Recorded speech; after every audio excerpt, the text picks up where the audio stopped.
አሁን የእግዚአብሔርን ቃል የምንሰማበት ነው። ሬዲ ናችሁ? እስቲ ባላችሁበት ቆማላችሁ። ዛሬ የተባረከ ወንድ በመሐከላችን አለ። በመቀሌ የእግዚአብሔርን ቃል እያገለገለ ያለ ወንድማችንን ነብይ እንዳልክ አለ። ዛሬ ታላቅ ነገር በመሐከላችን ይሆናል። እስቲ የሚጠባበቅ ልብ በዚህ እጆቻችሁ እያጨበጨባችሁ ወንድማችንን ነብይ እንዳልክን ተቀበሉልኛላችሁ።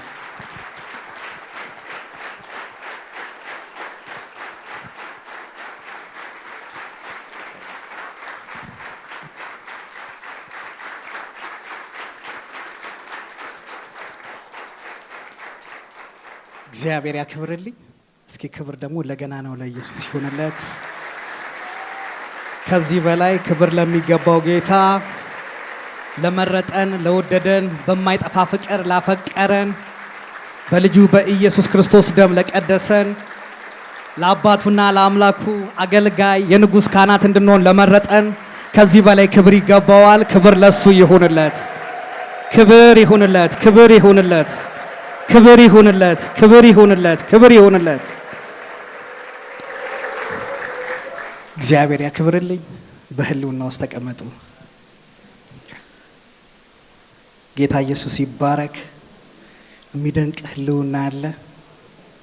የፍቅር ጉባኤ ነው። ቸርች መሪዋን ነው የምትመስለውና አፖስትል የፍቅር ሰው ነው። እናንተም በፍቅር የተሞላችሁ ናችሁ። ስለሰጣችሁኝ ፍቅር፣ አክብሮት ከልብ አመሰግናለሁ። ለራሳችሁ አጨብጭቡ።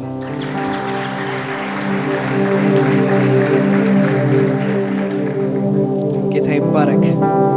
ከተገለጠው በላይ ራሴን ብዙ አላስተዋውቅም። ማውራት ስለሚገባኝ ነገር ሳላወራ ጊዜው እንዳያልቅ ጌታ የሰጠኝን መልእክት እንዳስተላልፍ ባለኝ ጊዜ መጠቀም እንድችል ወደ መልእክቱ ነው ለመሄድ የምሞክረው። የጌታ የኢየሱስ ስም የተባረከ ይሁን። ህልውና እወዳለሁ። የእግዚአብሔርን መገኘት እወዳለሁ። በብዙ የእግዚአብሔርን እጅ አይቻለሁ። ካለፍኩበት ክብር ደግሞ ካም በኋላ የሚሆነውን ክብር እናፍቃለሁ። መጽሐፍ እንደሚል ሊያደርግ ያለው ሐሳቡ በዘመን ፍጻሜ በክርስቶስ ኢየሱስ መጠቅለል ነው። ጊዜው አልቋል። ጌታ ኢየሱስ ይመጣል። ሲመጣ በፊቱ እንዳናፈር የሚረዳንን ጸጋ መቀበል እንድንችል የተጠራንበትን ጥሪ መኖር የሚያስችለንን ጸጋና መንፈስ እንድንካፈል በጌታ በኢየሱስ ስም ጸልያለሁ።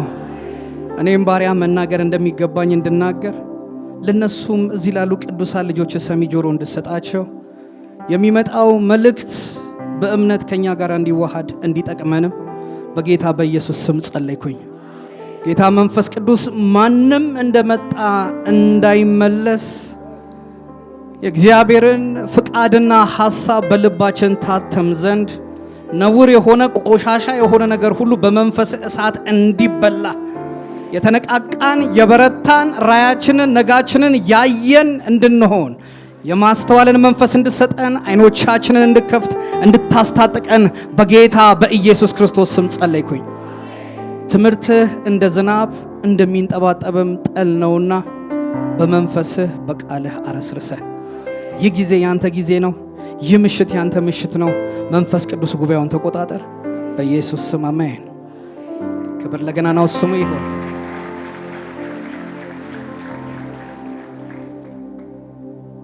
ጌታ ይባረክ።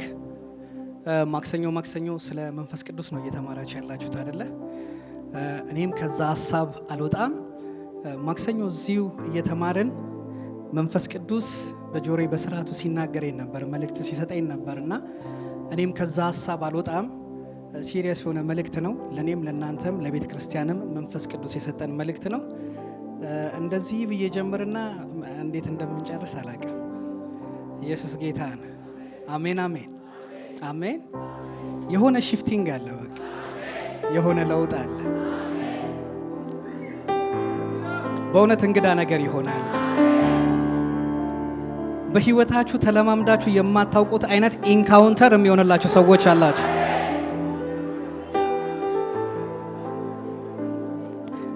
የዛሬ 12 ዓመት አካባቢ ይመስለኛል ራስ ሂል አዳራሽ ኒው ክሬሽን እያለች አጎቴ ጋብዞኝ ነበር። ልክ እንደናንተ ኋላ ላይ ሆኜ የእግዚአብሔርን ቃል ስካፈል በመንፈስ ተነክቼ ነበር የዛኔ። ዛሬ ደግሞ የጌታ መንፈስ እዚህ ጋር አቁሞኛል። በጌታ ፊት ነው ሀቅ መመሰክርላችሁ። ወደ አገልግሎት የመጣሁት ጌታንና ጌታን ብቻ አይቼ ነው። ራሱ ጌታን አይቼው በአገልግሎቴ ውስጥም ደግሞ ጌታን ካላየው ደስ አይለኝም እና ሕያው ምስክሮች ትሆናላችሁ። የጌታ መንፈስ በኃይል ይነካችኋል። የመንፈሱ እሳት ያገኛችኋል። ህይወታችሁ ላይ የሚያስጨንቅ ገለባ የሆነ ክብሩን እንዳታዩ፣ ህልውናውን እንዳታዩ፣ በረከቱን እንዳታዩ የሚከለክል ነገር ዛሬ ምሽት በመንፈስ ቅዱስ እሳት ይበላል። ዳግመኛ አታዩትም። የምትካፈሉትን መንፈስ በቃል ውስጥ ታገኙታላችሁና ርዕስ 2-3 መስጠት የሚቻል ከሆነ 2-3 ርዕስ ብሰጠው ደስ ይለኛል። የመንፈስ ቅዱስ እሳት በሚል ነው ማስተምረው። የመንፈስ ቅዱስ እሳት ሲመጣ የሚሰራቸው 2 ወሳኝ ነገሮች አሉ። የመጀመሪያው እሳት በባህሪው ክብርንም ኃይልንም ፍርድንም የሚያሳይ ነው። ጽድቅንም የሚያሳይ ነው። ኢየሱስ ጌታ ነው። እግዚአብሔር አምላክ ጻድቅ ነው ስንል ኃጢአትን አይታገስም፣ ነውርን አይታገስም። እሳቱ ሲመጣ ነውርን ይበላል፣ ቆሻሻውን ይበላል፣ መውጣት የሚገባውን እንዲወጣ ያደርገዋል። ስለዚህ የመንፈስ ቅዱስ እሳት አንዱ ከሚያደርገው ነገር ምንድነው ካላችሁኝ፣ የእግዚአብሔር ክብር እንዳይገለጥ የሚከለክልን ቆሻሻ ይበላል። አሜን። ስለዚህ ሁለተኛው ምንድነው? የእግዚአብሔርን ክብር የሚከለክል ቆሻሻ ማስወገድ። አሜን አሜን። ሶስተኛው ለክብሩ የምንመጥን አድርጎ ማዘጋጀት ነው። በክርስቶስ ልክ የጌታ የኢየሱስ ስም የተባረከ ይሁን። በማቴዎስ ወንጌል ምዕራፍ 16 ጌታ ኢየሱስ ክርስቶስ አንድ ጥያቄ ይጠይቃል። ስለ ሰው ልጅ ምን ይላሉ የሚል። ፈጠን ብሎ ጴጥሮስ አንድ ነገር ይናገራል። አንተ የሕያው እግዚአብሔር ልጅ ነህ፣ መሲሁ ነህ፣ ክርስቶስ ነህ የሚል መገለጥን ያገኛል። ጌታ ኢየሱስ ክርስቶስ የሚያለው ይህንን ስጋና ደም አልገለጠልም፣ ይህንን መገለጥ የሰጠ የሰማዩ አባቴ ነው ይለዋል። ከዛ በኋላ ቁጥር 18 ላይ እንደዚህ ይለዋል፣ እኔም እልሃለሁ አንተ ጴጥሮስ ነህ። ትሆናለህ አይደለም፣ ጴጥሮስ ትሆናለህ አይደለም፣ ጴጥሮስ ነህ፣ አለት ነህ። ከዚህ በኋላ ስምዖን ተብላ ትጠራም ነው። ጴጥሮስ ትሆናለህ ሲለው፣ ጴጥሮስ ነህ ሲለው፣ ከዚህ በኋላ ወላዋይ ማንነት በአንተ ህይወት ውስጥ አይቀጥልም። የማይጸና ነገር በህይወት ላይ አይቀጥልም ነው። የሚፍረከረክ ነገር ዛሬ ከህይወታችሁ ላይ ይነሳል፣ በኢየሱስ ስም ይነቀላል። ቀጥሎ እንደዚህ ይላል፣ በዚህች ዓለት ላይ ደግሞ ቤተክርስቲያኔን እሰራለሁ። ቀድሞ በነበረው ማንነት ላይ እንኳን ቤተክርስቲያንን የእግዚአብሔርን መንግስት የምታስፈጽም ይቅርና መኖሪያ ቤትም ለመስራት አይመችም። ኢየሱስ ጌታ። አሜን አሜን። ለዛ እኮ ነው በትዳር እንኳን ሴቶች አንዱ ከሚያዩት ነገር ትልቁ ነገር ሊያኖረኝ ይችላል ወይ ነው። የጴጥሮስ አስቀድሞ ስምዖን በነበረው ማንነት ውስጥ ቤተክርስቲያንን አይደለም ራሱን ሌላውንም ማኖር የሚችል ስብዕና የለውም። ማንም በክርስቶስ ቢሆን አዲስ ፍጥረት ነው እንደሚል የማንነት ለውጥ ነው ያደረገለት፣ የህይወት ለውጥ ነው ያደረገለት። ከዛ በኋላ በዚህ ዓለት ላይ ቤተክርስቲያንን እሰራለሁ ካለ በኋላ የገሃነም ደጆችም አይችሏትም። እቺ ቤተክርስቲያን ደግሞ የበረታች ቤተክርስቲያን ናት። የገሃነም ደጆች የማይችሏት ናት። አሜን አሜን አሜን። የጨለማውን መንግስት የምታስጨንቅ ናት። ዛሬ በጨለማው ዓለም ላይ የሚነግሱ ሰዎች አሉ። የበረታ ጉባኤ ከዚህ ይወጣል። የበረታ ህዝብ ከዚህ ጉባኤ ይወጣል። የበረቱ ሰዎች ተቀብተው ይወጣሉ። ትንሽ ስለ ገሃነም ልንገራችሁ። ከመንፈስ ቅዱስ መምጣት በኋላ በሚገባ ሙሉ መልእክቱን ጴጥሮስን ጨምሮ ሌሎቹም ደቀ መዛሙርት ይረዳሉ ብዬ አስባለሁ። ግን የገሃነም ደጆች አይችሏትም ብሎ ኢየሱስ ክርስቶስ ሲናገር 2 ነገር ነው የሚረዱት። የመጀመሪያው ገሃነም የከተማው ቆሻሻ በጠቅላላ የሚቃጠልበት ስፍራ ነው። ከሰፈር ውጪ ወጣ ያለ የከተማው ቆሻሻ በጠቅላላ የሚቃጠልበት ቦታ፣ ከዓመት እስከ ዓመት የሚነድ እሳት ያለበት የከተማው ቆሻሻ የሚቃጠልበት ስፍራ እንደሆነ ይሄንን ያውቃሉ። ሁለተኛውና ወሳኙ ዋናው ለሞሎክ መሰዊያ ያለበት ቦታ ነው። ሞሎክ ባፎሚት ተብሎ የሚጠራው ምናልባት በዚህ ዘመን ሉሲፈርም ተብሎ የሚጠራው ሊሆን ይችላል። ሁለተኛ ነገሥት ምዕራፍ 23 ቁጥር 10 ላይ ስትሄዱ እንደዚህ የሚል ቃል ታገኛላችሁ። ማንም ሰው ወንድ ልጁን ወይም ሴት ልጁን ለሞሎክ በእሳት እንዳያሳልፍ በሄኖም ሸለቆ የነበረውን ቶፌትን እርኩስ አደረገው ይላል። እና ይሄ ገሃነም የሄኖም ሸለቆ ተብሎም ይጠራል። የሄኖም ሸለቆ የተባለበት ያ ስፍራ መስዋዕት የሚቀርብበት ቦታ ነው፣ ለሞሎክ የሚሰዋበት ቦታ ነው። ስለዚህ እዛ ስፍራ ላይ ክፉ ለነገሩ መስዋዕትን የሚቀበለው ቆሻሻ ስፍራ ላይ ነው፣ የከበረ ስፍራ ላይ አይደለም። ዛሬ በእውነት ነው የምላችሁ የመንፈስ ቅዱስ ኃይል ያልፈና ከተማዋ ላይ ያለ መንፈሳዊ ቆሻሻ ያቃጥሏል። በህይወታችሁ ከጀርባ ያሉ መሰዊያዎች ሁሉ በመንፈስ ቅዱስ እሳት ይበላሉ። አሜን አሜን አሜን አሜን። ስለዚህ ገሃነም የሚለውን ሄዳችሁ ብታዩ የሄኖም ሸለቆ ተብሎ ይጠራል። ያ ማለት ምናልባት አንዳንዶች ባስተምሮ እንደሚሉት ገሃነም የሚባል ነገር የለም የቆሻሻ ማቃጠያ ነው እንደሚሉትም ብቻም ደግሞ አይደለም። ራዕይ ምዕራፍ 20 ላይ ስትሄዱ ደግሞ ቁጥር 14 እና 15 ላይ ሞትና ሲኦል በእሳት ባህር ውስጥ ተጣሉ ይላል። ይህ ሁለተኛው ሞት ነው ይላል። ስማቸው ደግሞ በህይወት መዝገብ ላይ ያልተጻፉት በዛ የእሳት ባህር ውስጥ ሲጣሉ እናያለን። ያ ማለት በፍጥረት ታሪክ ውስጥ የእግዚአብሔርን ህልውናና ክብር የሚገዳደሩ ነገሮች፣ ለእግዚአብሔር ስርዓት የማይገዙ ነገሮች መጨረሻቸው የእሳት ባህር ነው፣ ፍጻሜዎችን የሚያገኝበት ነው። ገሃነም የሚለው እዚህ ጋር ምነው ጥላው ነው። እነሱ በሚያውቁት መንገድ ስለ ገሃነም ስለ ሄኖም ልጆች ሸለቆ ሲናገር ኢየሱስ ፋይናሊ ደግሞ በእሳት ባህር ፍጻሜውን ስለሚያገኝም ነገር እየተናገረ ነው። ቤተ ክርስቲያን ወደ እሳት ባህር የምትጣል ሳትሆን ለእግዚአብሔር ክብር የማይመጥንን ነገር ወደ እሳት ባህር የምትጥልናት። እኔና እናንተ የተጠላ ነው ለእሳት አይደለም፣ ለፍርድ አይደለም። የእሳት ነበልባል ሆነን እንድንገለጥ እንጂ በእሳት እንድንበላ አይደለም። አሜን አሜን አሜን አሜን። ማክሰኛው አፖስትል እየተናገረ ነበረ። እግዚአብሔር የሚባላ እሳት ነው፣ ልጆቹን ግን አይበላም ማለት እውነት ነው። እግዚአብሔር የሚባላ እሳት ሆኖ በእናንተ ላይ ይመጣል፣ እናንተን ግን አይበላም። በሱ ፊት የማያቀርብን ቆሻሻ ግን ይበላዋል። በፊቱ የማያስቆምን ነገር ይበላዋል። ዛሬ ታውቃላችሁ እናንተ በእግዚአብሔር ፊት ሕያው አምላክ እግዚአብሔር ለማምለክ እዚህ ስትመጡ በእግዚአብሔር ፊት መሆን አይገባኝም ብለው ያልመጡ ብዙ ሰዎች አሉ። የተገኛችሁት ከተሰራላችሁ ስራ የተነሳ ነው። አሜን አሜን አሜን። ስለዚህ ምን እያልከን ነው የእግዚአብሔር ሰው ካላችሁኝ፣ ተፈጥሯዊ ስርዓት አለ፣ መንፈሳዊም ስርዓትም ደግሞ አለ። ልክ እንደ ምድራዊ ስርዓት ሁሉ ለምሳሌ የመኪናችሁ ፊልትሮ እንኳን ፕሮሰስ ካደረገ በኋላ ነዳጁን የተቃጠለውን ወደ ፊልትሮ ይልኳል አይደል? መጀመሪያ ላይ ቆሻሻ ነገር እኮ አይደለም። ከጥቅም ላይ ከዋለ በኋላ ግን ቆሻሻ የሆነው ፊልትሮ ሲጠራቀማል። ፊልትሮ መጨረሻ ላይ ይጣላል። እምንበላው ምግብ እኮ ቆሻሻ እኮ አይደለም። ስንበላው ቆሻሻ ብለን አንበላውም፣ ጠቃሚ ብለን ነው የምንበላው። አንዳንድ ቆሻሻዎች በሁኔታዎች ይፈጠራሉ፣ በጊዜ ካልተወገዱ እክል ናቸው። ምግብ እንበላለን፣ ጠቃሚ ሆኖ በዳይጀሽን ፕሮሰስ ያልፋል፣ ይዋሃዳል፣ ዌስቱ ደግሞ ይወገዳል፣ ተረፈ ምርት ይወገዳል። እውነት ነው አይደለ? ቤቱ ውስጥ ቆሻሻ የሚፈጠረው ቆሻሻ በራሱ አይመጣም። ቤታችሁ ውስጥ የዘወትር እንቅስቃሴያችሁን ካደረጋችሁ በኋላ ግን ቆሻሻዎች ይፈጠራሉ።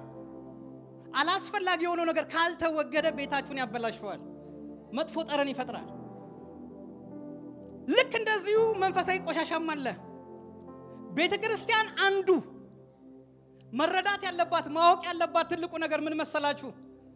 ህብረት በምናደርግበት ሰዓት የሚፈጠሩ ቆሻሻዎች አሉ። መንፈስ ቅዱስ አንዱ የሚመጣው እሱን ሊያጠራ ነው።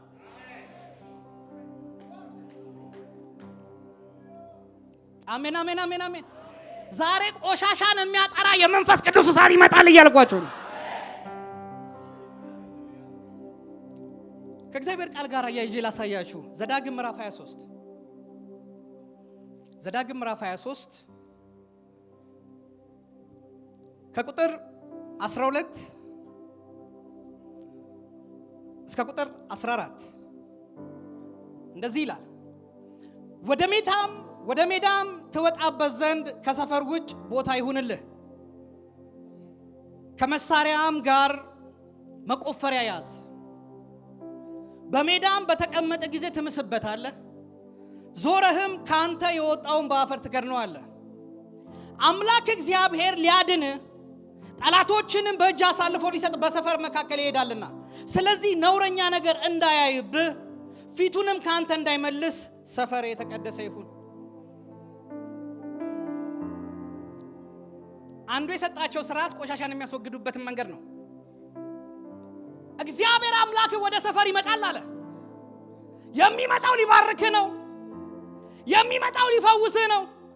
የሚመጣው ከጠላት ሊያድን ነው። ሰፈርህ አለ ንጹህ ይሁን ሲል አንተም ብቻ ሳይሆን እግዚአብሔርን ማኖር የሚችል ንጽህና ይኑረው። በብሉይ ኪዳን የእግዚአብሔር ክብር በሚታይ መንገድ ይመጣል አይደለ? የሚታየውንም ነገር አስወግደው የሚታየው እግዚአብሔር እንዲመጣ ነው። መጸዳዳት ስትፈልግ እግዚአብሔር ባስቀመጠልህ መንገድ ከሰፈር ውጭ ወጣ። ከተጠቀምክ በኋላ ጉድጓዱን ልክ እንደ ድመት ተጠቅምና ድፈነው። እግዚአብሔር አምላክ ይመጣል ነውር እንዳያይብህ። በእግዚአብሔር ፊት ነውረኛ ነገር መቆም አይችልም። እግዚአብሔር ቅዱስ ነው። ያለ ቅድስና እግዚአብሔርን ማየት አይቻልም። የመንጻትን ስርዓት ሲሰጣቸው ሲፈትጉ እንዲሉ አይደለም፣ ከሱ ጋር እንዲኖሩ ነው። ህግና ስርዓትን ሲሰጣቸው ሊገላቸው አይደለም፣ ሊያጠፋቸው አይደለም፣ ሊያኖራቸው ነው። ህጉ ግን ምሕረት አያውቅም። ለጋ ነው ጸጋ የሚባለው ነገር የመጣው። የጌታ የኢየሱስ ስም የተባረከ ይሁን። ኢየሱስ ጌታ ነው። ዛሬ እንደዚህ ይሆናል። አንዳንድ ጊዜ እኮ በመንፈሳችሁ የምትረዱት ነገር አለ። ኢቭን ስንጸልይ እንኳን እኔ አሁን ለምሳሌ ስጸልይ ሰውየው እዚህ ጋር ቆሞ ወሰድ አድርጌ እዚህ ጋር ሁላ ልጸልይለት ይችላል። እዚህ ጋር ላይ ይመቸኝ ይችላል። የእውነቴን ነው የምላችሁ። ልክ እንደዚሁ ለመጸለይ እኮ የማይመቻችሁ ቦታ እኮ አለ አንዳንድ ጊዜ። ኢቭን አንዳንዴ ቤት ውስጥ የለመዳችሁት አይነት ጠረን ህልውና አለ። የሆነ ሰዓት ላይ ሊደፈርስ ይችላል። ያ ማለት መጽዳት ያለበት ነገር አለ ማለት ነው። መወገድ ያለበት ነገር አለ ማለት ነው። ቢሮአችሁ ላይ ይመቻችሁ ይችላል። መንፈሳዊ ህብረታችሁ ራሱ ላይ ይመቻችሁ ይችላል። የሆነ ሰዓት በቃ ድርቅ ያለ ነገር ሊኖር ይችላል። አንዳንዴ ላይ ገለጣላችሁ ይችላል። ግን ልክ እንደ ጳውሎስ መንፈሳችሁ ሊታወክ ይችላል። የሆነ ነገር አለ ማለት ነው። የሆነ እንቅፋት አለ ማለት ነው። ዛሬ ዲዘርኒንግ ስፒሪታችሁ ራሱ ይጨምራል። አይኖቻችሁ ይከፈታል። በመንገዳችሁ ላይ እንቅፋት የሆነውን ነገር የምታነሱበት የአምላክ እሳት በላያችሁ ላይ ይመጣል። ስለዚህ ምን አለ? ሰፈር ንጹህ ይሁን። ነህምያ ምዕራፍ 2 ቁጥር 13 ነህምያ ምዕራፍ 2 ቁጥር 13 ትልቅ ተሐድሶ ካመጡት እግዚአብሔር ከተጠቀመባቸው በቅናት ከተጠቀመባቸው ሰዎች አንዱ ነህምያ ነውና ሁለት ነገር ላሳያችሁ። ነህምያ ምዕራፍ 2 ቁጥር 13 እና ነህምያ ምዕራፍ 12 ቁጥር 30 ቁጥር 13 እንደዚህ ይላል። በሸለቆውም በር ወጣው፣ ወደ ዘንዶ ምንጭና ወደ ጉድፍ መጣያው በር ሄድኩ። የፈረሰውንም የኢየሩሳሌምን ቅጥር በእሳትም የተቃጠሉትን በሮቿን ተመለከትኩ። የመጀመሪያው ነህምያ ያደረገው ቅጥር መስራት ከመጀመሩ በፊት ቅጥሩን ሲጎበኝ የመጀመሪያ የጎበኛው ጉድፍ መጣያውን የከተማውን ቆሻሻ የሚቃጠልበትን ቦታ ነው ያየው። ከኔ ጋር ናችሁ? ታድሶ ሲደረግ ደግሞ አንድ ነገር ትመለከታላችሁ። ቁጥር 30 ላይ ምዕራፍ 12 ቁጥር 30 ላይ ካህናቱና ሌዋውያኑ ራሳቸውን አነጹ ይላል። ራሳቸውን አነጹ፣ ህዝቡም በሮቹንም ቅጥሩንም አነጹ። ቁጥር 31 የይሁዳንም አለቆች ወደ ቅጥሩ ላይ አወጣኋቸው፣ አመስጋኞቹም በሁለት ታላላቅ ተርታ አቆምኳቸው። አንዱም ወደ ቀኝ በቅጥሩ ላይ ወደ ጉድፍ መጣያው በር ሄደ ይላል። አመስጋኞቹ ይሁዳ ደግሞ መዘምራኑ የመጀመሪያውን ሰልፍ የያዙት በቆሻሻው መጣያ በር በኩል ነው። ሪል የሆነ ወርሺፕ እግዚአብሔር የሚያሸተው አይነት መዓዛ ያለው አምልኮ ነውር ሲወገድ ነው። አለበለዚያ ጫት ብቻ ነው የሚሆነው። የከተማውን ስርዓት እግዚአብሔር አምላክ አስቀድሞም የፈረሱበት ትልቁ ምክንያት ከእግዚአብሔር ትእዛዝ ጋር መተላለፋቸው ነው። የመጀመሪያውም ስርዓት ያደረጉት ያንን ነው። ኢየሱስ ጌታ ነው። እግዚአብሔርን ከሰፈር የሚከለክለውን እነሱ ጋር ከመምጣት የሚከለክለውን ነገር አስወገዱ። ወርሺፕ ሲያደርጉ ድምጻቸው እስከ ሩቅ ተሰማ ይላል። ሕያው አምላክ እግዚአብሔርን እንዳታመልኩና እንዳታገለግሉ ህሊናችሁን የያዘ ቆሻሻ ዛሬ በደሙ ኃይል ይነጻል። አሜን አሜን። የኢየሱስ ደም ሕያው አምላክ እግዚአብሔርን ታመልኩና ታገለግሉ ዘንድ ይላል። የሞተ ህሊናን ያነጻ ይላል። የሞተውን ህሊናን የረከሰውን ህሊና የማንጻት ኃይል አለው። በደሙ ኃይል ዛሬ መንጻት ሆነላችሁ። የጌታ የኢየሱስ ስም የተባረከ ይሁን።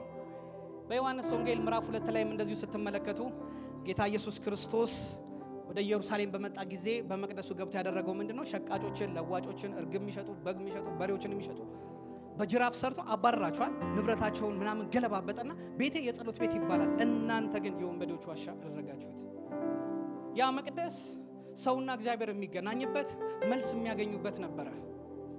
ሰዎች የሚፈወሱበት ቦታ ነበረ። ከዛ በኋላ ግን መሸቀጫ ነው የሆነው። ስርዓት መፈጸሚያ ብቻ ነው የሆነው። በጸሎት ቤቴ ደስ አሰኛችኋለሁ ይላል። በዛ ስፍራ ላይ ግን ደስታ የለም፣ ህልውና የለም፣ ንግድ የሚጣጧፍበት ሆኗል። እግዚአብሔር በዛ ስፍራ ላይ መገኘት አይችልም። ኢየሱስ ጅራፍ ሰርቶ ሲያስወጣ ማለት በሌላ መንገድ የእግዚአብሔር ህልውና እንዲመጣ ነው። ቆሻሻው ካልተወገደ፣ ኖሩ ካልተወገደ የሚመጣ ክብር ስለሌለ። ፈጠን ብዬ ወደ ሐሳቤ ልሂድ። ዘጸአት ምዕራፍ 29 ቁጥር 14 የወይፈኑን ስጋ ግን ቁርበቱንም ፈርሱንም ከሰፈር ውጭ በእሳት ታቃጥላለህ፣ የኃጢአት መስዋዕት ነው ይላል። ጌታ ይባረክ። የኃጢአት መስዋዕት ሲቀርብ አንደኛው ካህናቶቹ የሚበሉት አለ፣ አንደኛው ከሰፈር ውጭ የሚቃጠለው አለ። ይሄ ቀይ ወይፈኗ ካህኑ ካቀረበ በኋላ የራሱንም የሌዋውያኑን የህዝቡን አጠቃላይ ኃጢአትና እርግማን እንዲሸከም ያደርገዋል። እርግማኑን ጥጃዋ ከወሰደች በኋላ የሚደረገው ነገር ምንድነው? ይታረዳል፣ ደሙ ይፈሳል። ከዛ በኋላ አንደኛው ካህን ይዞት ይወጣል፣ ልብሱን ቀይሮ ከከተማ ውጭ ቆሻሻ ወደሚጣልበት ስፍራ ማለት ነው። ወደዛ ስፍራ ከወሰደው በኋላ ቁርበቱንም ስጋውንም ፈርሱንም አጠቃላይ ሰውነቱን ያቃጥለዋል። ከዛ በኋላ ምን ይሆናል መሰላችሁ? ሰፈሩ ንጹህ ይሆናል ማለት ነው። እግዚአብሔር በከተማቸው ላይ በምድራቸው ላይ እንዳይገኝ የከለከለው ነገር የሚቀጣው በመስዋዕቱ በኩል ነው። ከዛ በኋላ ህዝቡ ንጹህ ይሆናል፣ ካህናቱ ንጹህ ይሆናሉ። እግዚአብሔር አምላክ በረከትን ይባርካቸዋል፣ በጦርነት ያሸንፋሉ፣ ምድሪቷ በረከትን ትሰጣለች። የዚህን ጥላ ደግሞ ዕብራውያን ምዕራፍ 13 ቁጥር 12 ላይ ሲናገር እንደዚህ ይላል። ዕብራውያን ምዕራፍ 13 ቁጥር 12 ስለዚህ ኢየሱስ ደግሞ በገዛ ደሙ ህዝቡን እንዲቀድስ ከበር ውጭ መከራን ተቀበለ ይላል። ኢየሱስ ጌታ አሜን። ጌታ ኢየሱስ ክርስቶስ ተሰቅሎ በነበረበት ሰዓት ሲያሾፉበት የነበረበት አንዱ ምክንያት፣ ሲቀልዱበት ሲተፉበት የነበረበት ትልቁ ምክንያት ነውር እንደተወገደ እንጂ ህዝቡ የሚያቀው ጻድቅ እንደተሰቀለ አይደለም። ነውረኛ ወንበዴ ህዝቡን ያስጨነቀ፣ መንግስትን ያስጨነቀ፣ መቅደስን ያስጨነቀ አንድ ኃጢአተኛ እንደተወገደ አድርገው ነው የሚያስቡት። ኢየሱስ ከሰፈር ውጭ ሲሰቀል መከራን ሲቀበል በሌላ መንገድ ደግሞ ምን ይሆነ ነው? እኔና እናንተ በክርስቶስ ኢየሱስ የእግዚአብሔር ጽድቅ እንሆን ዘንድ፣ ራይቸስ እንሆን ዘንድ፣ ራይት ያለው እንሆን ዘንድ፣ በእግዚአብሔር ፊት ባለመብት እንሆን ዘንድ፣ በረከት የሚገባን እንሆን ዘንድ፣ ልጆች እንሆን ዘንድ የሚገባን እንሆን ዘንድ ኢየሱስ ክርስቶስ ኃጢአት ሆነ። የጌታ የኢየሱስ ስም የተባረከ ይሁን። እስኪ በክርስቶስ የእግዚአብሔር ጽድቅ ነኝ በሉ። ኢየሱስ በመስቀል ላይ ሲሰቀል መከራን ሲቀበል የቆሻሻውን ስፍራ እየወሰደ ነው። የነውሩን ቦታ እየወሰደ ነው። የእግዚአብሔርን ቁጣ እያበረደ ነው። አሜን። ጌታ ይባረክ። ዘጸአት ምዕራፍ 3 አሁን ወደ ሁለተኛው ሰዓት ሄዳለሁ። ዘጸአት ምዕራፍ 3 ቁጥር 2 እና ቁጥር 3 እናያለን። የእግዚአብሔርን መልአክ በእሳት ነበልባል በእሾህ በቁጥቋጦ መካከል ታየው። እነሆም ቁጥቋጦ በእሳት ሲነድድ ቁጥቋጦም ሳይቃጠል አየ። ቁጥር 3 ሙሴም ልሂድና ቁጥቋጦ ስለምን አልተቃጠለም? ይህንን ታላቅ ራእይ ልይ አለ። ጌታ ይባረክ። እሳት ነክቶት የማይተርፍ ነገር ቢኖር ቁጥቋጦ ነው፣ የበረሃ ቁጥቋጦ ነው። ሙሴን ይህንን ራእይ ማየት አለብኝ፣ ምክንያቱም በውን የሚሆን ነገር ስላልሆነ ይሄ የተለየ ታምር ነው ብሎ ስላሰበ ነው ይህንን ራእይ ማየት አለብኝ ብሎ ወደ ቁጥቋጦ ሄደው። ያ ቁጥቋጦ ምን መሰላችሁ? የቁጥቋጦ ህይወት እግዚአብሔር የማይነድበት ህይወት ነው። የሙሴ አስቀድሞ የነበረ ህይወት ነው። በመጀመሪያ ላይ ሙሴ ህዝቤን ከግብፅ የእስራኤልን ጭቆና ከፈርዖን ነፃ አወጣለሁ የሚል እምነት ነበረው፣ ሐሳብ ነበረው፣ መረዳት ነበረው። የመጀመሪያ ያደረገው አንድ ግብፃዊ ዕብራዊ ወንድሙን ሲመታ በሚመለከትበት ሰዓት ገሎ ቀበረው። ሁለተኛ በዲፕሎማሲ ደግሞ ሁለት የተጣሉ ወንድሞችን ሊያስታርቅ ሞከረ። ያንን ግብፃዊ እንደገደልከው እኔንም ልትገለኝ ትፈልጋለህ? አንተም በእኛ ላይ ማን ነው የሾመህ የሚል ነገር በሚሰማበት ሰዓት እንኳን ሕዝበ እስራኤልን የራሱንም ሕይወት ከፈርዖን ማትረፍ እንደማይችል ተረዳ። ከጌሴም መሮጥ የጀመረ ያቆመው እኛ አካባቢ ነው ያለው። ምክንያቱም በኃይሉ በብርታቱ በወጣትነቱ ባለው ዕውቀት እስራኤልን ከግብፅ ማዳን እንደማይቻል ተረድቷል፣ ተገንዝቧል። ራሱንም ማትረፍ እንደማይችል ያውቃል። ነገሮች ሁሉ ካበቃ በኋላ በ80 ዓመቱ እግዚአብሔር አምላክ ተገለጠለት። ያ የሚነደው ቁጥቋጦ የሙሴ ሕይወት ነው። ያ የቁጥቋጦ ሕይወት የኔና የናንተ ሕይወት ነው። ቁጥቋጦ በራሱ ኃይል ያለው ነገር አይደለም፣ አቅም ያለው ነገር አይደለም፣ እግዚአብሔርን መሸከም የሚችል ነገር አይደለም። ያ እኮ ነው የእግዚአብሔር ጸጋ የምንለው። የእግዚአብሔር ቃል ሲናገር እንደዚህ ይላል፣ የጽድቅንና የጸጋ ስጦታን ብዛት የሚቀበሉ በክርስቶስ ኢየሱስ በሕይወት ላይ ምን ይላሉ? ይነግሳሉ። መንፈስ ቅዱስ በእናንተ ላይ ሲመጣ እሱ በእናንተ ላይ ሲነድ ግን ተራ ከነበረ ነገር አውጥቶ ለክብር ያቆማችኋል። የምትታዩ የምትሰሙ ሞገስ ያላችሁ በገሃነም ደጆች ላይ የምትሰለጥኑ ተፋላሚ ብርቱ ኃይለኛ ነፃ አውጪ የእግዚአብሔር የክርስቶስ ኢየሱስ አምባሳደሮች ሆናችሁ እንድትገለጥ ያደርጋችኋል። ዛሬ መንፈስ ቅዱስ የተናገረኝ ይሄንን ነው። በአንድ ቁጥቋጦ ላይ እሳቴን አነዳለሁ ብሎኛል። ያ ቁጥቋጦ እኔ ነኝ የሚል አሜን ይላል።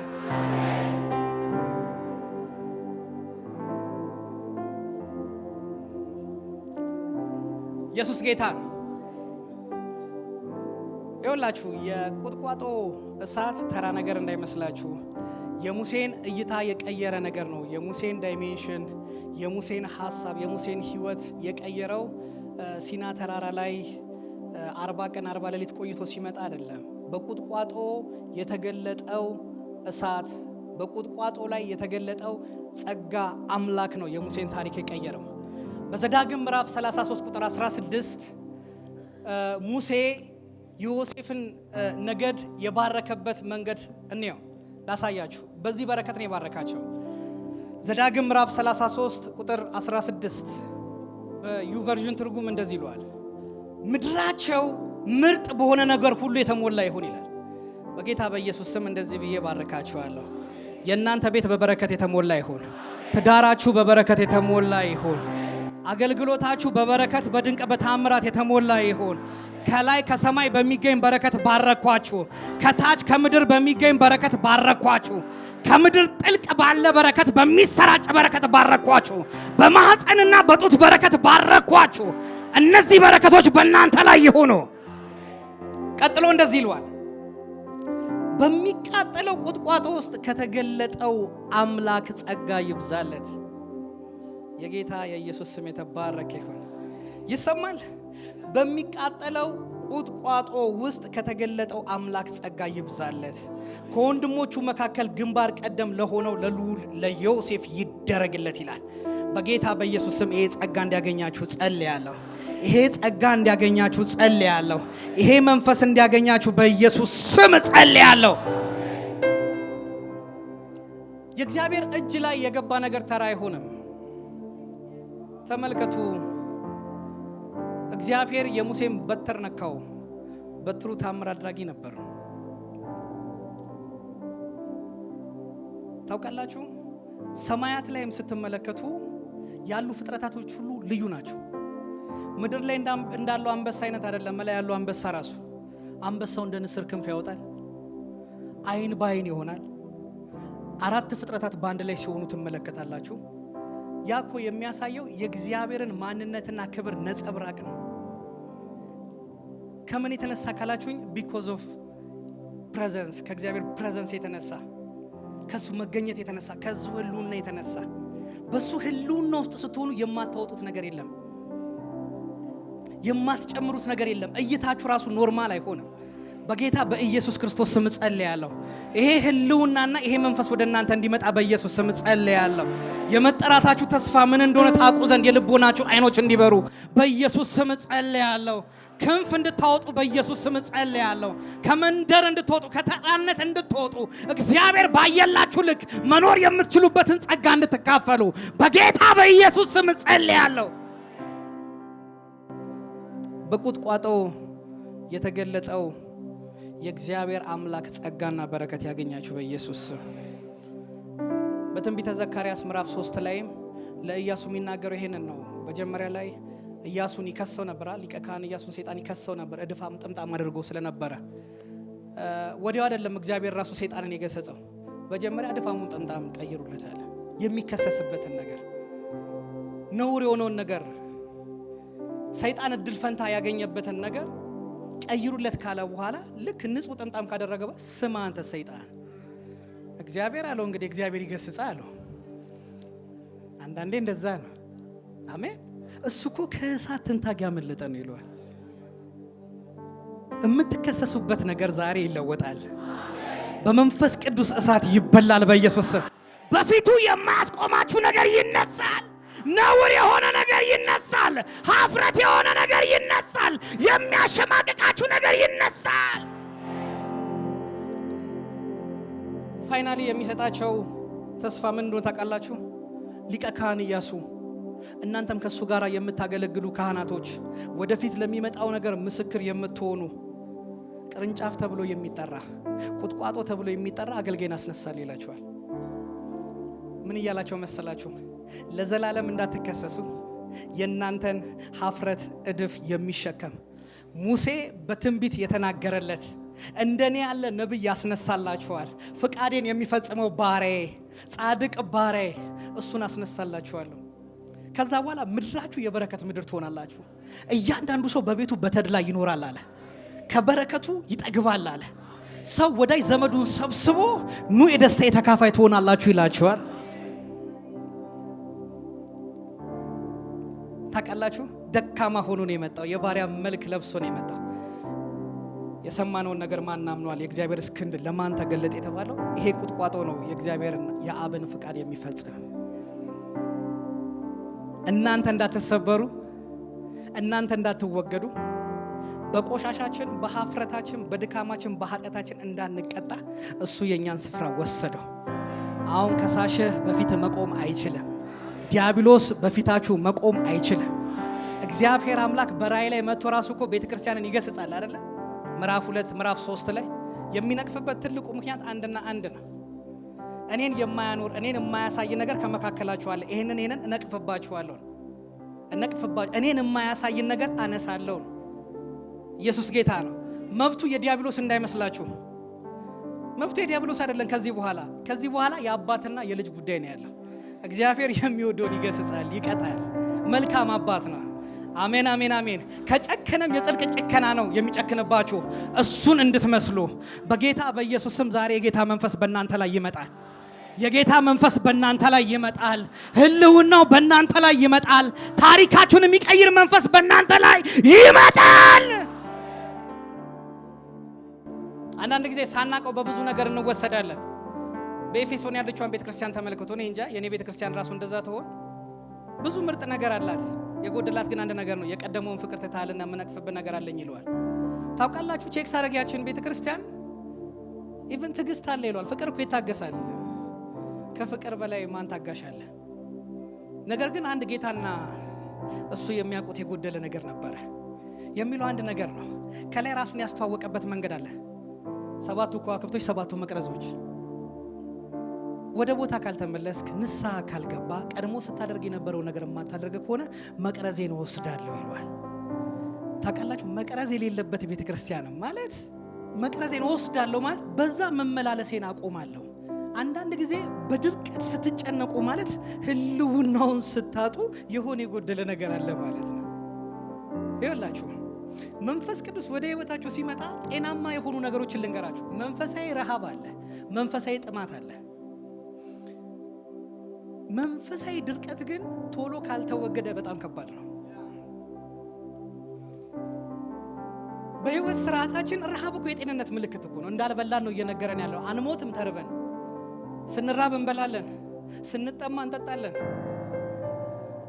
ብዙ ህልውናው በሚርበን ሰዓት፣ በሚጠማን ሰዓት የምናደርጋቸው ነገሮች ያንን ክፍተት የሚሞላ ሌላ ነገር ነው የምናደርገው። ግን አንረካ። ብትሰራ አትረካ፣ ገንዘብ ብታገኝ አትረካ፣ ስምህ እንደ ከዋክብት በላይ ቢታ አትረካ፣ የትኛውም ነገር ቢመጣ አትረካ። ያንን ስፍራ ሊሸፍን የሚችል ምንም ነገር የለም። ምንም። መፍትሄው ያለው መቅረዙ ጋር ነው። መፍትሄው ያለው ቀድሞ ስታደርጉ የነበረውን ማድረግ ጋር ነው። አንዳንድ ጊዜ አዝናለሁ። አንዳንድ ሰዎች ስለ እግዚአብሔር ሰዎች ይተቹና ህይወታቸው ግን እየደረቀ የሚሄዱት እነሱ ናቸው። ቤተ ክርስቲያንን ይተቹና እየሞቱ የሚሄዱት እነሱ ናቸው። ከዛ በኋላ ቸርች መሄድ ያቆማሉ። ህብረት ማድረግ ያቅታቸዋል። የአገልጋይ እኮ ንስሐ ገብቶ እኮ እያገለገለ ነው ዓለምን እየዞረ። የእነሱ ህይወት ግን የተመታ ይሆናል። እኛም ፈራጅ ሲጀመር ማን አደረገን? ባይሆን ገባ ብለን ቀድሞ ስናደርግ የነበረውን ነገር እናደርግ። ህልውናውን የሚጠራው ነገር ያ ነው። ባይዘው ዛሬ የመንፈስ ቅዱስ እሳት ከሚያደርገው ነገር አንዱ ምን መሰላችሁ? ቅንነት ይመልስላችኋል። የብዙ ሰው ቅንነት ሲመለስ አያለሁ። የብዙ ሰው ረሃብ ሲፈወስ አያለሁ። ጥማት ሲፈወስ አያለሁ። አልናፈቃችሁም ጌታን ማየት? ጌታን ማየት ጌታ እኮ ይፈልጋል፣ እንድናየው ይፈልጋል። የኔ ልጆች በሰራተኛ በኩል አይደለም የሚገናኙኝ። መድረክ ላይ ሳገለግል ያከብሩኛል። ከመድረክ ውጪ ግን እንደዛ ለአናቴ ላይ ነው የሚወጡት። አልናፈቃችሁም ያ አይነት ህብረት? አንድ ጊዜ ምን ሆነ መሰላችሁ? ጌታን በጣም ተራብኩት። የሰው ያክል ከጌታ ጋር ኢንካውንተር አለኝ ተደጋጋሚ። በጣም ነው የተራብኩት። ከሌሊቱ 6 ሰዓት አካባቢ አገልግዬ ጨርሼ ወደ ቤት እየሄድኩኝ፣ ብዙ ጊዜ በእግሬ ወንጌል እየሰበኩኝ ጎዳና ላይ ምናምን ነው፣ መቀሌ ከተማ ላይ ወንጌል እየሰበኩኝ ነው የሚሄደው። በጣም ራበኝ ጌታ። በጌታ ፊት ነው የምነግራችሁ። አላቅም በጣም ማለት ነው ከምላችሁ በላይ። እና እንዴት እንደተናገርኩት እኮ አላቅም። ባጃጅ ውስጥ ተቀምጬ አንዱን ጥግ ይዤ እያለ ጌታ ይሄ ያንተ መቀመጫ ነው አልኩት። ይኸው በጌታ ፊት ነው የምነግራችሁ፣ አልዋሽም። ጌታ እንደዚህ ቀጥ ብሎ ሲመጣ ያያት። ከዛ በኋላ ተቀመጠ። ይኸው አንድ ነገር ልንገራችሁ፣ ጌታ በእናንተ ህይወት ውስጥ የተቀመጠው በሰጣችሁት ቦታ ልክ ነው። ያስቀመጣችሁት ቦታ ጋር አለ። ከዛ በኋላ እንደው መማረሰው የሚታወቅ አንድ ዘፈን አለ ባለ እንትኑ ከፍቶ፣ እኔ ግን የምሰማው ግን ምን እንደው ተቃላችሁ መዝሙር ነው። ከዛ በኋላ ባለባጃጁን እግዚአብሔር ይባርክ እለዋለሁ። ምን አይነት መዝሙር ነው የምታሰማኝ እለዋለሁ። እሱ ግራ ገብቶት እኔ የምሰማው መዝሙር ነው፣ እኔ የምሰማው እንባዬ ዝም ብሎ ይወርዳል። ከዛ በኋላ 05 የሚባል አካባቢ ነው ይዞኝ ከወረደ በኋላ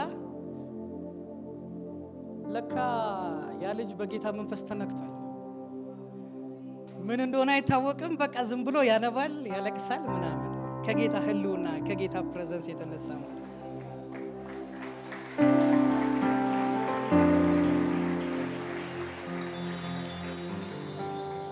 ሞተሩን አጥፍቶ እኔም እንደወርድ አልፈቀደልኝም።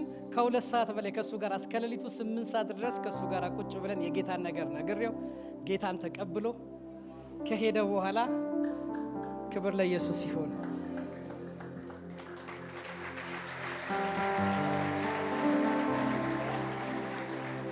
እና በቃ ውስጤ ሰውነቴ ሁላ በቃ በፍቅር ተሞልቷል፣ በሌላ መንፈስ ተሞልቷል። ገብቼ ተንበርክኬ እጄን እንደዚህ አልጋይ ላይ አስቀምጬ እያለ ይኸው በጌታ ፊት ነው የምነግራችሁ። የዛን ቀን ሌሊት እኮ ነው ጌታ እንደዚህ መጣና ቁጭ አለ አልጋው ላይ። አስታውሳለሁ። በቃ አቅም የለኝ ምን የለኝ፣ ግን በቃ እጁን እጄ ላይ አስቀመጠው። የተሰማኝ ሰላም፣ የተሰማኝ ፍቅር፣ ያ ሰዓት በጣም በብዙ ቻሌንጅ የማልፍበት ሰዓት ነበረ። አንድ ጊዜ አስታውሳለሁ በአገልግሎት በጣም ቢዚ ሆኜ አንድ መልእክት ተሰጠኝ። የቀደመውን ፍቅርን ትተሃልና መነቅፍበት ነገር አለኝ የሚለውን። እኔ ስብከት መስሎኝ እሺ ብዬ ልጠብቅ ስል አንተን ነው አለኝ ጌታ። ማለት ጀመርኩኝ። ምንድን ነው? ለካ በአገልግሎት ሰበብ ጌታን አጥቼዋለሁ። በእውነት ነው የምላችሁ ወደ አገልግሎት ከመግባቴ በፊት 2 ዓመት የሚሆን ከሰው ጋር አልገናኝም። ይመሻል ይነጋል፣ ይመሻል ይነጋል። የመቀመጥበት ሶፋ ይጎረጉዳል። አንዳንድ ጊዜ እስኪ ወክ ላርግ ብዬ ረጅም ሰዓት መቆየት ነው። ወክ አርጌ ስመጣ ዞሬ 20 ደቂቃ 15 ደቂቃ እና ጌታ ይወደዋል፣ ያንን ህብረት ይወደዋል። ለብዙ ነገር ቆራርሰን ሰተን ጌታን የነፈግነው ነገር አለ። ቸርች እንኳን እየመጣን የከለከልነው ነገር አለ። በግል ያለውን ህብረት ይናፍቀዋል።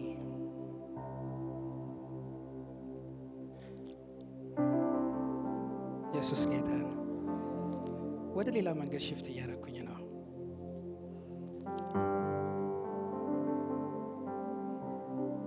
አንድ ቦታ ላይ ደግሞ እንደዚህ ይላል አይደል? ሀብታም ነኝ ምንም አያስፈልገኝም ትላለህ፣ ነገር ግን እነግርሃለሁ ሚስኪን ጎስቋላ ምንም የሌለ ነው ይለዋል። ጌታ እኮ ይናገረን። አሜን። ከባዱ ምን መሰላችሁ? ዝምታው ነው። ጌታ ዝም አይበላችሁ። በፍቅር እንኳን በእናንተ ጋር ባይመጣ፣ ወደ እናንተ ባይመጣ በበትር ይምጣባችሁ።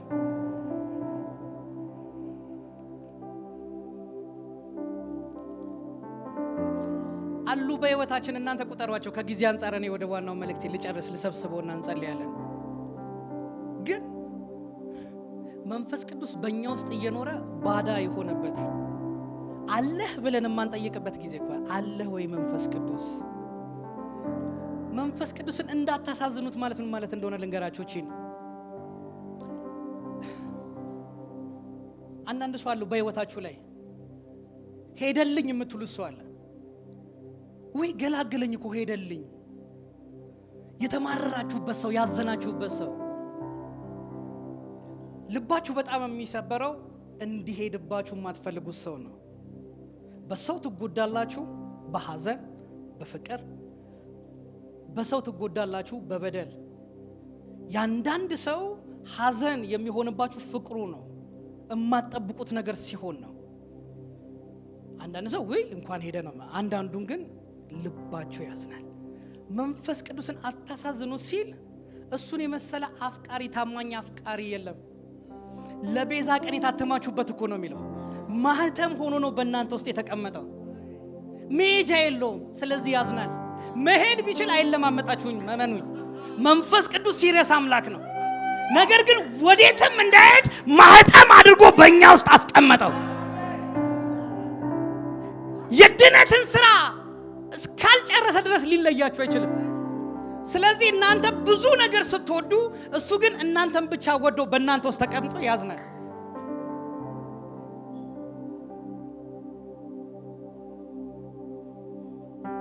መሄጃ ስለሌለው ነው የሚያዝነው መንፈስ ቅዱስ። ታውቃላችሁ? ይሁላችሁ እሳቱ ነውር የሆነውን ነገር ካስወገደ በኋላ ሌላው የሚያደርገው ነገር ዘዊ የሆነውን ላይፍ ይገልጠዋል። የልጁን አኗኗር በእናንተ ህይወት ውስጥ ይገልጠዋል። ይሄ መንፈስ ዛሬ እንደገና በላያችን ላይ እንዲመጣ በኢየሱስ ስም ጸልያለሁ።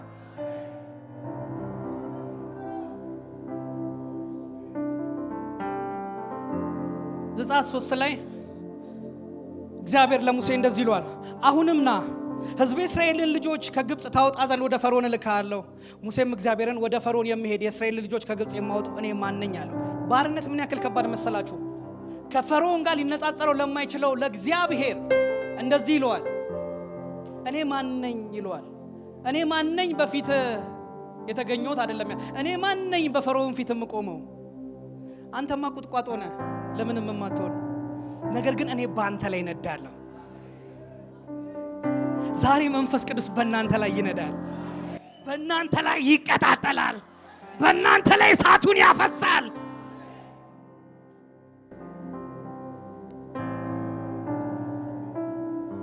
በሌላ መንገድ ጌታ ኢየሱስ እንደዚህ አላቸው በሐዋርያት ሥራ ምዕራፍ 1 ቁጥር 8 ነገር ግን መንፈስ ቅዱስ በእናንተ ላይ በወረደ ጊዜ ኃይልን ትቀበላላችሁ፣ በኢየሩሳሌም፣ በይሁዳ፣ በሰማሪያ እስከ ምድር ጫፍ ድረስ ምስክሮች ትሆናላችሁ። ከዛ በፊት አጋንንት አስወጥተዋል፣ በሽተኞች ፈውሰዋል፣ ሙታን አስነስተዋል። በቂ እውቀት አላቸው፣ የሰሙት ነገር አላቸው። ነገር ግን ያለ መንፈስ ቅዱስ እንዳትወጡ አላቸው። እሱ በመጣ ጊዜ ግን ትሄዳላችሁ። ለሙሴም እያለ ያለው እኔ በአንተ ላይ ነዳለሁ፣ ከዛ እልክሃለሁ። ያንን የኪዳን ህዝብ ነፃ ታወጣለህ። ዛሬ መንፈስ ቅዱስ በእናንተ ላይ ይነዳል። የሞተ ራእይ ይቀሰቀሳል።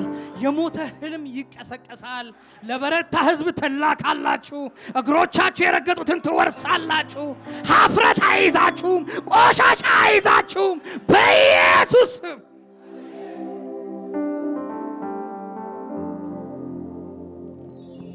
ማርቆስ ምዕራፍ 9 ቁጥር 49 እንደዚህ ይላል፣ ሰው ሁሉ በእሳት ይቀመማል፣ መስዋዕትም ሁሉ በጨው ይቀመማል ይላል። ሰው በምን ይቀመማል?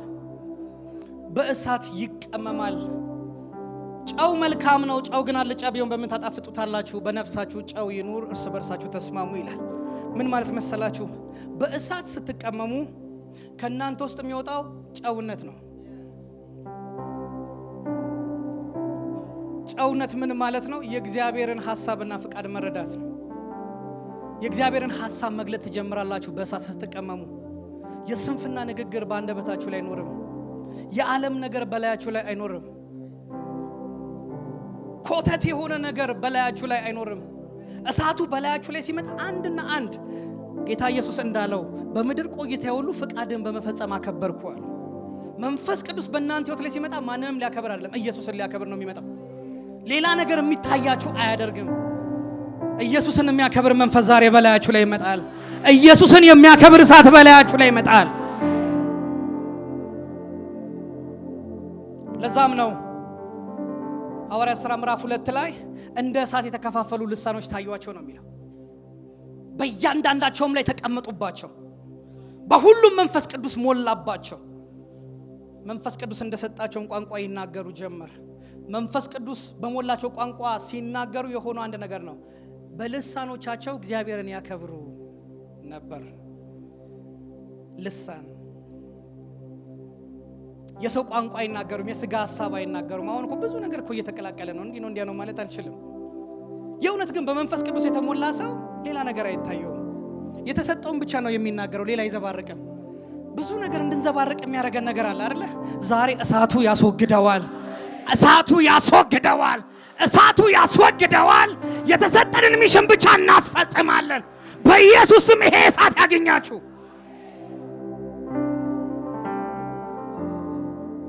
ሃሌሉያ ሃሌሉያ። ለዛም ነው ስጋችሁ ከእግዚአብሔር የተቀበላችሁት የመንፈስ ቅዱስ መኖሪያ ነው ይላል። የማን መኖሪያ? የመንፈስ ቅዱስ መኖሪያ። ነዋሪው እንዳይኖር የከለከለውን ነገር ዛሬ መንፈስ ቅዱስ ይመተዋል። እሳቱ ይበላዋል። ታውቃላችሁ፣ መኖሪያ ከሆነን አንድ ነገር ነው መሆን ያለበት።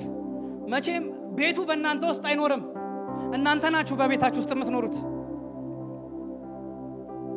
አንድና አንድ ግን እንደ ቤት እንዳንሆን የሚያደርገን ነገር ፍቃድ አለን፣ ነፃ ፍቃድ አለን። ያንን ፍቃዳችንን እስካልሰጠነው ድረስ አከራይ ነው የምንሆንበት መንፈስ ቅዱስ ላይ። የፈቀድንለትን ብቻ ነው እንዲሰራ የምናደርገው። ነዋሪው በእኛ ውስጥ እንዲኖር ፍቃዳችንን ስንሰጠው አንድ ነገር ይሆናል። ጌታ ይከብራል። የእግዚአብሔር ሐሳብ በሕይወታችን ላይ መገለጥ ይጀምራል። ትንቢተ ኢሳይያስ ምዕራፍ 6 ሰዓቱ ስለሄደ እንዲሁ ዝም ብዬ ልናገረው። ምዕራፍ 5 ላይ ኢሳይያስ ብዙ ነገር ይል ነበረ። ወየውላችሁ ወየውላችሁ ይል ነበረ። ምዕራፍ 6 ላይ ንጉሥ ዖዝያን በሞተበት ዓመት እግዚአብሔርን በታላቅ ክብር ተመለከተው፣ አየው። ከዛ በኋላ ወየውልኝ አለ። አንደበታቸው በረከሰባቸው ሰዎች መካከል እኖር ነበር፣ እኔም አንደበት የረከሰብኝ ነኝ። ለካ ለሕዝቡ ሲናገር የራሱ ኃጢአት አይታየውም፣ የራሱ ሀፍረት አይታየውም፣ የራሱ ነውር አይታየውም፣ የራሱ ችግር አይታየውም። ያ ችግር የሚታያችሁ ክብሩና ህልውናው ሲገለጥ ብቻ ነው። ብዙ ጊዜ ጌታን ባየሁባቸው ጊዜያቶች የሚደንቀኝን ነገር ልንገራችሁ። የሱ ንጽህና የኔ የጎደለ ነገር ይታየኛል። የሱ ንጽህና ግን ልክ እንደ ማግኔት የሚስብ ነው፣ የሚያቀርብ ነው። የምትራቡት ነው፣ የምትጠሙት ነው። ኢሳይያስ ወየውልኝ አለ፣ ልጠፋ ነው አለ። ሀፍረት ያለበት ሰው፣ ነውር ያለበት ሰው በእግዚአብሔር ፊት ስለማይቆም ነው። ተሳስቶ አይደለም እንደዛ ያለው።